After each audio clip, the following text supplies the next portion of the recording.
y nos encantó el libro y todas las conversaciones que se abrieron, y bueno, y esta conversación también, que ya arranca picada y polémica. Yo estoy en desacuerdo con Andrea, pero voy a dejar ese punto a Jaime, que en ese punto me representa sobradamente como profesor de filosofía de la cultura. No, voy con Andrea, no pasa nada. No tengo nada que ver. Solamente en el tema de CISEC, no estoy del lado de Miñolo, estoy más con Andrea al lado de Tancur. Y me supongo que Juliana también tendrá mucho que aportar a partir de eso, ¿no? Me pareció un momento traumático cuando CISEC se confunde los incas con los aztecas. Yo no sabría cómo salir de ese punto, de que se confunda un pensador así de unas señoras civilizaciones. La verdad que ahí yo me hubiese quedado quebrada.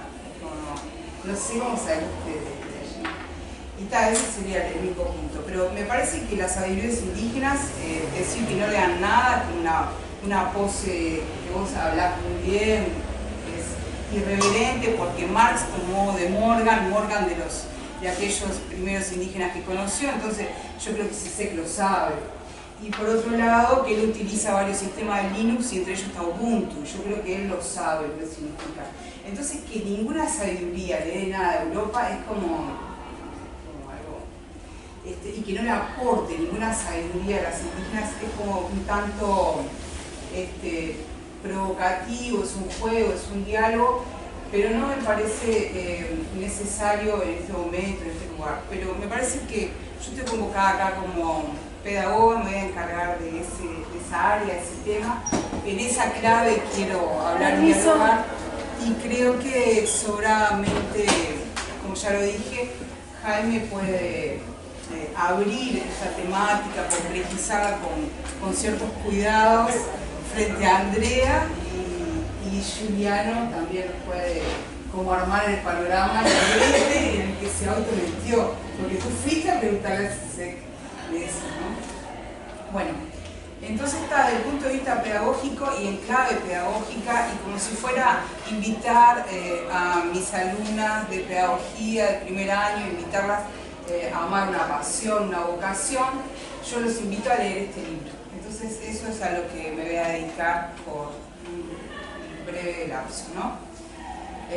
Me parece sumamente inquietante la noción de que es un libro conversación, ¿no? Y entrar a romper la noción, una cierta noción de la letra, ¿no? De la letra como algo muerto, y también de la palabra, ¿no? Un nuevo lugar, cuando alguien lo está leyendo, aquello muerto se revitalizó. En varios instantes él habla de la vitalidad, me parece que es sumamente vital, porque aparte es difícil ser crítico y a la vez ser encantador con su vocación, ¿no? Encantador con el tema de que estamos educando a seres humanos, y este es un tema lleno de vida, de vitalidad, y cómo hacemos a la vez para ser críticos y hablar, por ejemplo, de los pedagogos, ¿no? Me encantó. Los pedagogos es un modelo de pedantería, ¿no? Que aburren, que cansan, que súper explican. También estamos en desacuerdo con Francier, con la profesora Andrea Díaz. Bueno, en la presentación, entonces, las entrevistas, Facundo va a destacar las referencias latinoamericanas de las márgenes, junto a referencias indígenas, por ejemplo, a Kush y la filosofía del lenguaje com. ¿No sé cómo? Me llamó mucho la atención, también junto al lado de mucho de Deleuze y mucho de Derrida, ¿no? Es como un tipo de Europa. De hecho, Derrida es un pies negras, es decir, es un francés argelino, que le llaman pies negros porque vienen sucios de África, le dicen en Francia, a los franceses que nacen en Argelia, ¿no? Entonces, Derrida y también Rancière son, de alguna manera, marginales, y también él trae elementos del psicoanálisis. También encontré huellas en la noción de opacidad, la misma noción de huellas, en la noción de desvíos, la huella tratada como una forma de herencia. Encontré el pensamiento caribeño, también junto con la influencia de Lesiano. cuando te encontraba, vos ibas encontrando como que una cantidad de elementos de una Latinoamérica pluriversa, ¿no? Ya en tu propia presentación, en la forma de tratar la palabra. Y con respecto a eso, me parece que todas las reflexiones en torno a la conversación, quería simplemente compartir una noción local que trabajan muy bien algunos maestros de 33, que tienen algunos libros, 20 mentiras verdaderas, y le llaman prosear, ¿no? Prosear es como lo que estás usando vos como conversar. Es sentarse de mañana con un mate a mirar al infinito, con otro gaucho, y ponerse a prosear. Es a filosofar, ¿no? Algo que Sarmiento encontraba era que el gauchaje como le gustaba no ser productivo, dedicarse a las artes, a prosear, a tocar la guitarra, ¿no? Le llamaba mucho la atención cómo esta barbarie era tan improductiva y tan a la vez artística. Y ese lugar de la filosofía, ese lugar del tiempo, el tiempo de conversar con el otro, encontrarse con el otro, me parece que tira abajo toda una modernidad tan sarmientina, tan utilitaria y productiva. Me parece que ahí hay una recuperación valiosa. Bueno, la poética de la experiencia, planteás, llega a través del inconsciente, que él habla por sí misma, desliza la lengua sin saberlo, ¿no? Vitalizar, y bueno, y hablar de la poética de la experiencia, me pareció bien delicado. Bueno, también planteás la intimidad de un devenir histórico y la interpretación ética del propio deseo, ¿no?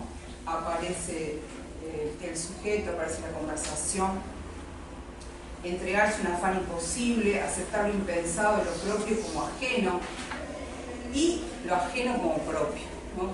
Atreverse a escuchar al otro así en su totalidad, sin coartadas y abierto. Y dejar también que las cosas importantes no se alcancen de un modo contingente, siguiendo la idea de recuperar la experiencia que hemos venido hablando. También encuentro la importancia de ciertos elementos autobiográficos que primero me recordaron a Pillon Rivière, y eso que nunca lo nombraste. Después, cuando compara una herida, la herida personal, una herida que nos abre a pensar, una falta, una ausencia, un lugar de la sospecha, y lo relaciona con los sueños infantiles, o las pesadillas infantiles, ¿no? Cómo hay determinados elementos, determinadas cuestiones que quedan sin sentido y que nos abren a una vocación, a una búsqueda filosófica, religiosa, trascendental, pero también de poder vincular esa cuestión como trascendental y dar sentido a la experiencia diaria, ¿no? Y a la experiencia, por ejemplo, de una filosofía, como dice Andrea, práctica, que nos permite iluminar la cotidianidad. Me pareció también interesante. ¿Y cómo nombrás el libro relacionado a eso, ¿no? Esa búsqueda, esa sensibilidad cotidiana nos abre a poder pensar el lugar en el mundo de cada uno y también nuestro lugar en el cosmos. ¿Quiénes y cuáles somos? ¿No? Como pregunta César. Bueno, es un libro aventura, le llama, un libro de conversación, y se plantea una travesía educativa y ético-política. Hay un juego de los sentidos, es impredecible, y hay una presentación que le propone a un español, Fernando Bárcena, con Walter Cohen, que es el prólogo más divertido y genial que he leído en mi vida, y he leído muchos prólogos. Juegan con la rancia y con un tiempo y una disposición al conversar. Son 10 cartas que se mandan de Río de Janeiro, en el Río de Janeiro ocupado y en dictadura por Temer, ¿no? Y hay una mención a eso. Y bueno, el Fernando Bárcenas, que está metido en todo lo que está sucediendo en la España actual. Y también en la España de antes, en la España que busca la justicia, que busca el perdón, en fin. Bueno, entonces ese tiempo y disposición al conversar van a resaltar 2 o 3 cosas más de ellos. La pregunta ética por el lugar del otro, en la educación, va a aparecer elementos de recuperar el autor y el conversador, la idea inclusive de Montaigne de lograr conversar conmigo mismo y con los demás presentes acá conmigo pero que no están.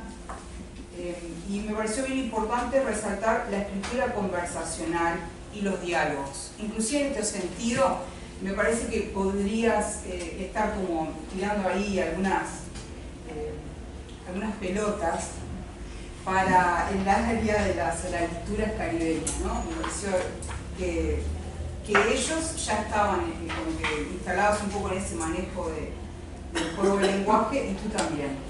Bueno, me pareció también importante rescatar, por ejemplo, entre las errancias, cómo juegan cada vez que algo escriben diferente en la carta o hay un error. Fernando y Walter empiezan a jugar con esos errores. Sí, actos fallidos, errancias le llaman.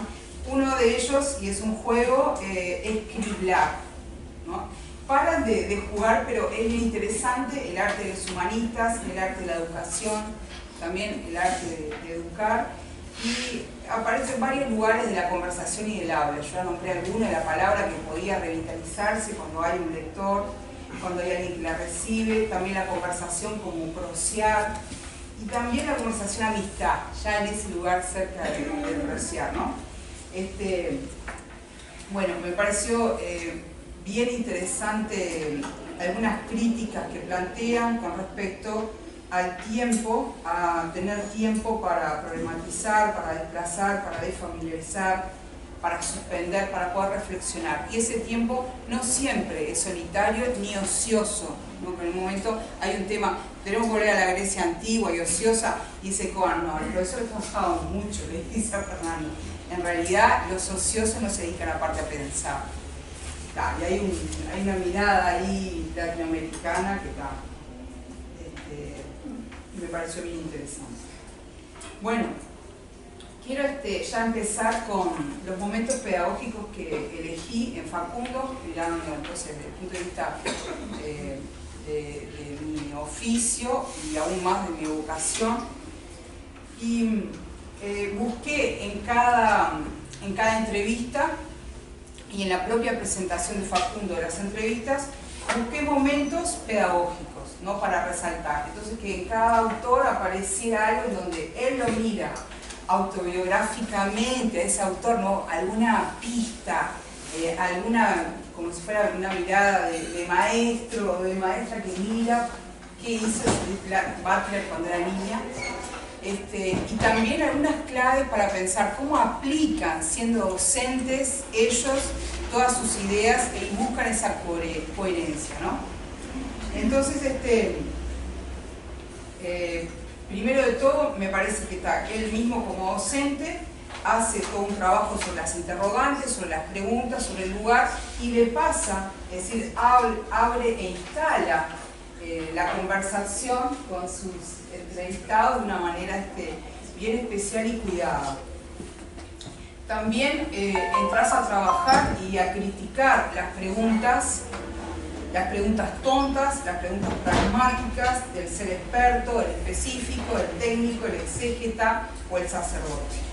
Y pasa a hablar de otro tipo de preguntas, ¿no? Que no están instaladas, que se pueden dar no solamente entre la conversación, sino cuando pensamos los campos a investigar. Las preguntas como invitación a pensar, ¿no? Sin respuesta. Algunos autores hablan de que no interesa llegar a la respuesta inclusive. Y me pareció esto estupendo. No preguntas para matar, que son propias de los que son evaluadores o inquisidores, bien similar, ¿no? Que es lo opuesto a una invitación a compartir. A mí me parece que es un tema bien picante en este momento para nosotros, y hay gente, bueno, que se instala y que continúa con una línea, inclusive sostienen que evaluar es una forma y es parte del proceso de aprendizaje, ¿no? Es decir, en un momento moralmente complejo, que va Ferreira trabajó eso acá, se va más de más. Ahora, si lo lavas, acá son antropofagios, como sabías, de la historia de Suárez, No, los argentinos no saben. Se va a armar. Es cordobés. ¿Es argentino? Los cordobeses usan. Los cordobeses no son. Sí, hay más diversidad de la que usamos. Bueno, entonces plantea, por ejemplo, habitual apertura que conmueve, que exige atravesar la experiencia de la pérdida de sentido y de la que deriva la autenticidad de un pensamiento. Y decías filosófico. Yo creo que también eso que viene de Kusch también se puede abrir hacia un pensamiento pedagógico, ¿no? Es decir, abrirnos a una conmoción que nos logre pensar las experiencias aún de pérdida de sentido y la búsqueda allí de lo pedagógico. Y la tercera forma que planteas es una conversación de venir. Hablas del tartamudeo vital, también como fuente de vida, te relacionas, y la delicadeza de cómo aplicás a Kusch, ¿no? en la educación, y hablas de una frágil combinación, estar. Ahora siempre hablas de estar y el mero estar. Y me parece que en la educación más empezamos a decir el mero estar para los frutos, ¿no? Que los frutos son la descendencia, lo que dejamos, y a los que les damos un don, ¿no? Es decir, nosotros somos el futuro. ¿Por qué? Bueno, porque estamos dándonos como don, nos donamos, ¿no? Al educar es una donación, no hay contraparte. Me parece bien importante que pongas la noción de amor para Lacan. El amor es muy difícil para los burgueses, porque los burgueses no pueden nunca dar algo que ni siquiera tienen, y menos por nada. Entonces es muy difícil amar, dijo Lacan, para los burgueses. Eso me parece bien interesante que lo pongas acá. Y termino la frase, que es: el mero estar es para los futuros, ¿no? Que es el donarnos para el futuro. No es solamente que estamos para dejar cambiar una idealidad del ser europeo, sino también lograr vivir y vincularnos a nuestro pasaje, a nuestro tránsito. Y bueno, y allí tenemos algunos elementos también bien interesantes, pero quiero avanzar.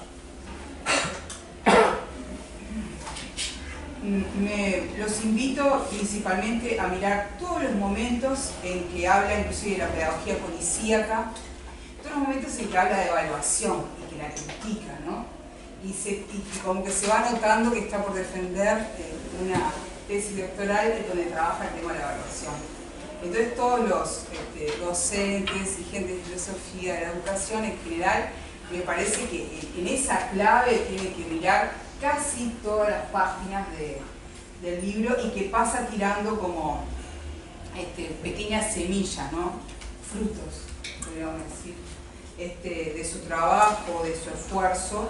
Y bueno, el dar en pedagogía, en filosofía, precisamente en contra de la evaluación. Por ejemplo, sin saber el resultado, sin previsión, sin control. Entonces una confianza total en los frutos y en lo que damos. Eso me parece que es la definición de amor de Lacan, ¿no? Bueno, fuera de Off the Record, en esa área, comienza a contar elementos guardaditos donde aparecen algunos momentos pedagógicos de cada entrevistador, en donde, bueno, vamos a buscarle los momentos pedagógicos a cada uno de los pensadores.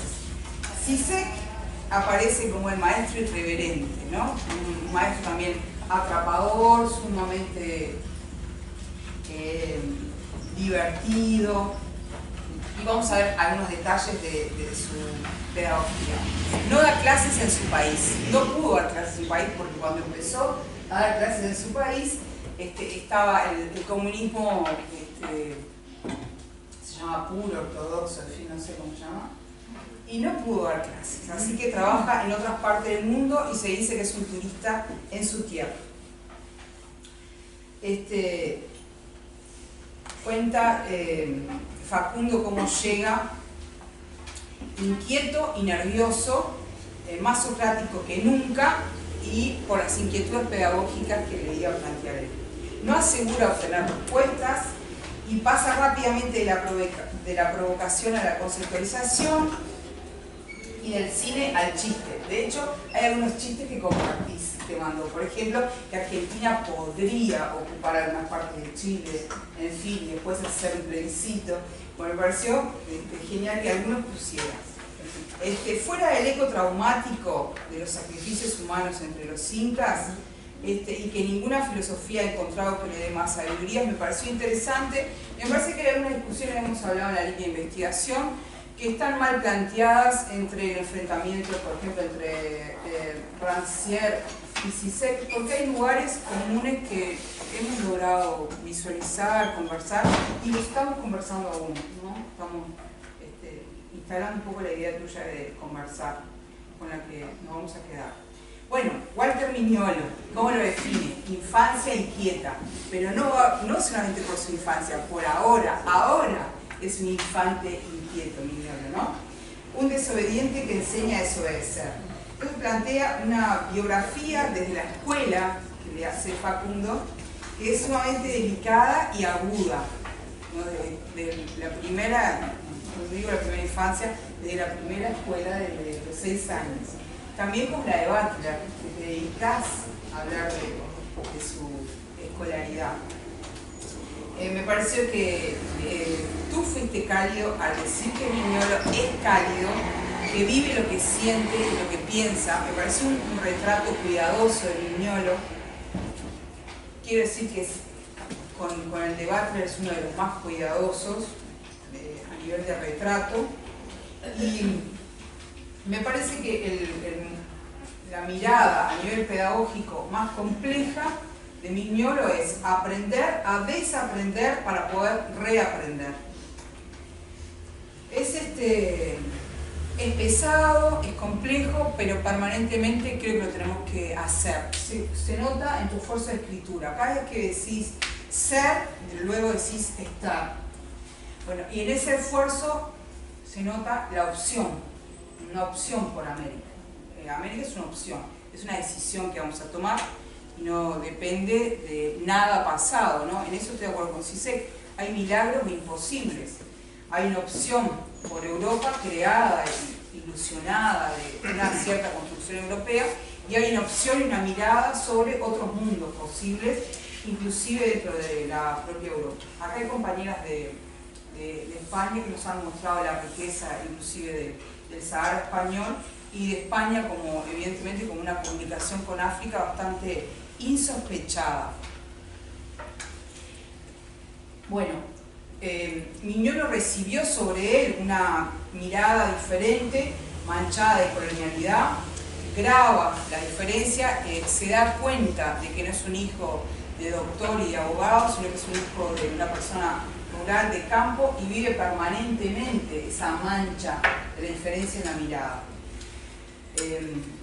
Me parece importante cómo va a tomar elementos del psicoanálisis a esa herida colonial y va a plantear la sanación descolonial, lo cual me parece que es una inmensa apertura a pensar, a vivirla, que la resaltás. La diferencia colonial entonces atraviesa lo pedagógico y es una clave central para pensar, para mí, por ejemplo, que estoy trabajando con el origen de la escuela acá, Sarmiento, Varela, para pensar la unión ejército-escuela, ¿no? Como una forma de lograr controlar el territorio, las personas. Y plantea eso, ocultar la triple dimensión de la colonialidad, poder, saber y ser. Mignolo enseña que no se trata solo de resistir, sino de reexistir, reemerger, resurgir, desde las posibilidades que la descolonialidad del ser y el conocer proponen. Ahora yo planteo a Mignolo también de contexto, desde las posibilidades y también desde las imposibilidades, ¿no? Por ejemplo, nosotros tenemos un imposible, una herida uruguaya, y es que se acabaron los indígenas en Uruguay, se acabaron aparte los charrúas, porque no es todos los indígenas. Siguiendo la leyenda, que es una construcción de Zorrilla San Martín, hay una tragedia que Dios quería y que el progreso realizó, y desaparecieron los charrúas, no los guaraníes, ¿no? Desaparecieron los charrúas de la faz de la tierra. En realidad, desaparecieron sobre la faz de la tierra de Uruguay. Hay charrúas y está el lenguaje completo, y tienen territorios del lado argentino y del lado rio Grande. Eso me parece importante, que no solamente desde las posibilidades, me parece que podríamos enriquecer con Zizek a Mignolo, sino también desde las imposibilidades, ¿no? Cuando todo es imposible, es probable que algo diga sí, ¿no? hablando de Zizek y el cine, cómo salir de una caja encerrada adentro de un cubículo o bajo la tierra. Bueno, en el cine se ha logrado pensar cómo. Bueno, sobre Butler, a nivel biográfico resaltado, es una niña problemática, criminalizada tempranamente, indisciplinada, y el momento pedagógico que elijo rápidamente para poder avanzar es que ella plantea dentro de su aula un modelo de manejo, de intercambio de punto de vista, pero exige el rigor, ¿no? Que inclusive que estén en contra de su punto de vista, pero que lo argumenten, que busquen a mejor autor, cita, que argumenten y que hagan un esfuerzo por investigar. Recibe la conmoción de sus estudiantes y desea ser conmovida por ellos, y también los conmueve. De Raúl Fornet, bueno, el giro intercultural que plantea poner a Occidente en su lugar me pareció exquisito, el único autor que no conocía, que me sorprendió, que encontré elementos que Andrea había trabajado en ese libro de la identidad cultural en América Latina, como construcción. La relación con otros mundos de ese Occidente y con ese Occidente que era un otro y un otro mundo. Para 1492 perdemos todo, ¿no? Primero de todo pierde la propia España, al volverse España, pierde su propia diversidad, se instala uno de los actores que había, uno de los tantos, y bueno, y ahí comienza un derrotero que termina en el saqueo de América, en la destrucción de África, y bueno, y pasamos a conocer una inhumanidad, que eso sí es universal, le diría Zizek, eso es universal, conocer la inhumanidad de una parte de Europa. Y por último, tenemos 5 minutos, el momento pedagógico de Bentancur es que nos plantea encontrarse con él, dice Giuliano de Bentancur. Puede dar lugar a un aprendizaje en el que no se aloja la tajante escisión entre enseñante y aprendiente, entre descubridor y descubierto, entre el conquistador y el conquistado. Y nos propone descentrar toda cultura de su fijación etnocéntrica. En la relación de la traducción de su diferencia, toda cultura descubre que no es la medida ni de sí misma ni de las otras. Creo que encontrar, bueno, finalmente mucho de la riqueza de diferentes posturas, inclusive del Caribe, nuevamente, todo ese pensamiento tan rico. Y bueno, y dejamos para otro momento volver con Rancière, que es el que más estamos trabajando y el que aparte vamos a volver a trabajar acá. Y muchísimas gracias por guiarnos todos estos temas.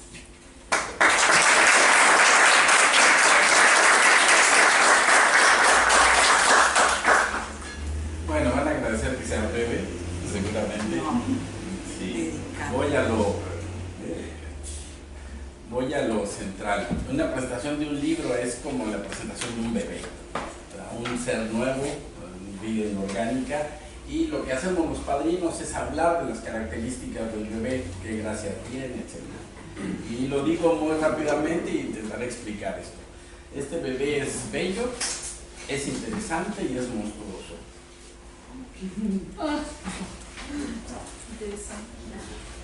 Va. Si es un libro bello, es interesante, es útil, pero también es monstruoso. La belleza del libro es una belleza, digamos, moral, que no solo surge de la valentía de Facundo, ir a entrevistar, meterse ahí, digamos, con pesos pesados en la teoría, sino del entrevero afectivo de una larga serie de interlocutores, unos que participan acá muy claramente con sus palabras y otros que no están, más que, digamos, aludidos. Pero todos ellos inspiran, apoyan, impulsan este diálogo entre filosofía y educación que aquí se está planteando. Pero también posee una belleza literaria. Digamos, la primera belleza es moral, surge de los afectos y se plantea el tema de la educación en términos rigurosos, interesantes. Pero también posee una belleza literaria entre el juego de cartas, que lo mencionaste ahora, entrevistas, textos de presentación. Hay un arte de escribir que se corresponde con un arte de pensar. Esto siempre es, digamos, valioso, interesante. que lo digno de ser pensado, digamos, sea lo digno de ser dicho. Y me parece que en este libro se dan las dos cosas. Incluso se diría que el libro entero es una pequeña pieza polifónica cuyo tema central es el sentido de la educación en nuestros días. Ya solo eso hace de este libro algo digno de ser leído. Pero que también es un libro útil, es bello, está bien escrito, digamos, manifiesta los afectos más digamos, puros, interesantes para nosotros, pero también es un libro útil para filosofía de la educación. En este libro se explican 5 perspectivas centrales. Por fortuna ya Andrea y Gabriel hablaron del contenido.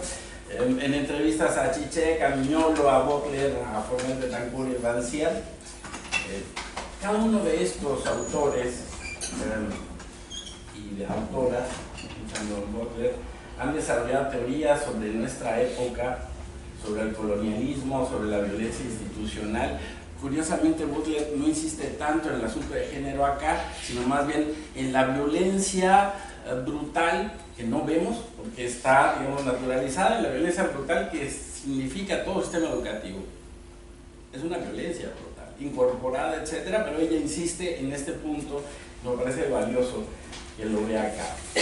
Bueno, han reflexionado sobre nuestra época, sobre el colonialismo, sobre la violencia institucional, sobre el multiculturalismo y sobre la emancipación. Son los temas que aquí, digamos, se aplican, se desarrollan. Este hecho también hace de este libro algo digno de ser leído. Pero también en el libro están las perspectivas de Cohen, Bárcenas, Berisso y el propio Giuliano, que amplían, complementan, cuestionan y reafirman las otras, ¿no? Y no cabe duda que estamos ante gente interesada en la educación. Uno puede estar de acuerdo o no con ciertas posturas. Ya Andrea, por ejemplo, y Gabriel hablaban, hay ciertas posturas que son más atractivas que otras. Uno puede estar de acuerdo, digamos, totalmente o en parte con estas perspectivas, pero no se le puede negar al libro, este librito, el mérito de arriesgarse a este juego dialogante de las distintas perspectivas, dejarlo abierto, ¿eh? No cerrar, no plantear, hay una posición, hay una sola solución. Este juego es valioso y nos hace pensar. ¿Qué es lo que nos hace pensar? El conflicto de interpretaciones, el conflicto de perspectivas, y este libro mantiene ese conflicto. Y bueno, obviamente nos invita como lectores también a entrar a esta conversación. Entonces es un libro útil y fecundo, Facundo. Muchas gracias por eso. Yo intenté hacer mi propio listado de acuerdos y desacuerdos, pero creo que spoilearía, como se dice en las películas, y más valdría que ustedes entraran ahí a ver qué les dice. Tienen que leerlo, a ver si les gusta o no, qué posiciones o no. De todas maneras, quiero señalar del conjunto de conceptos del libro los que me parecen valiosos, útiles para ser incorporados en nuestra práctica.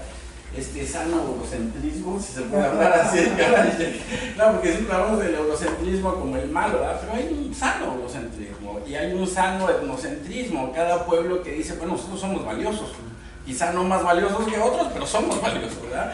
Creo que también se vale en Europa.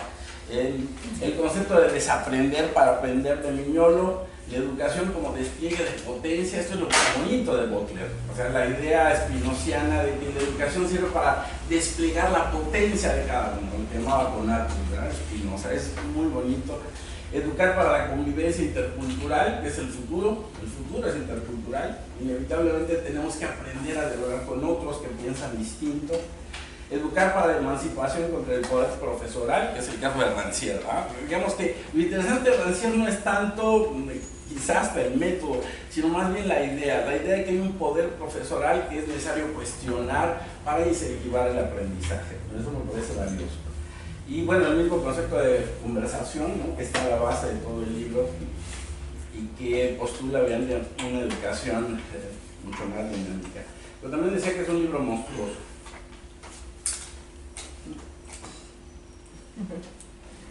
Un pequeño monstruo inquieto, sonriente y que quiere jugar, por supuesto, ¿no? Me refiero en primer lugar a la estructura es monstruosa.